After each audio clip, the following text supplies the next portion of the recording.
मित्र आम्हाला याची माहिती पाहिजे. माहिती पाहिजे याची.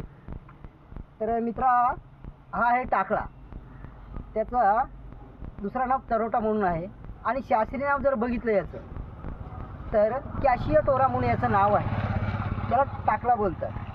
तर ही रानभाजी आहे, वर्षातून एकदा येणारी, अतिशय चांगली आणि ही खावीच आपण. का? कारण की वर्षातून एकदा येणारी आहे, वर्षभर येणारी नाही. काही आपल्या भाज्या आहेत त्या वर्षातून एकदा येतात, तशी ही टाकळा म्हणून आहे, वर्षातून एकदा येणारी, खायला रुचकर, चविष्ट, चांगल्या पद्धतीने आहे. आणि जर बघितलं याचं जर हे बघितलं खाण्याची पद्धत, तर आपण कशी बनवणार आहोत हे सुद्धा आपण माहिती घेणार आहोत. तर याची आपण माहिती देताना सांगतो. तर मित्रा, याची भाजी कशी बनवता सांगू शकतोस का? हां, याची भाजी कशी बनवायची हे तुला पाहिजे, तर माहिती पाहिजे ना.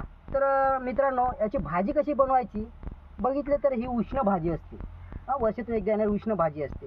बनवायची त्याची पद्धत अशी असते का ज्या पद्धतीने आपण भाज्या बनवतो त्या पद्धतीनेच बनवायची असते, पण याच्यामध्ये बनवायची जराशी टेक्निक वेगळी असते. तर आपण एखादा पातेला घ्यायचं, छोटंसं पातेलं, त्याच्यामध्ये तेल घ्यायचं. तेल घेतल्यानंतर आपण लसणाचे 4-5 तुकडे किंवा 10-12 तुकडे घ्यायचे, कांदा घ्यायचा आणि अशा पद्धतीने त्याचं मिक्सर करून आपण घ्यायचं पहिल्यांदा. आणि कुकरमध्ये पाणी घ्यायचं, मीठ घ्यायचं आणि मीठ घेतल्यानंतर ते आपण त्या 4 शिट्ट्या होईपर्यंत आपण ते कुकरमध्ये ठेवायचं. 4 शिट्ट्या झाल्यानंतर ते काढून घ्यायचं आहे आपण, बरोबर.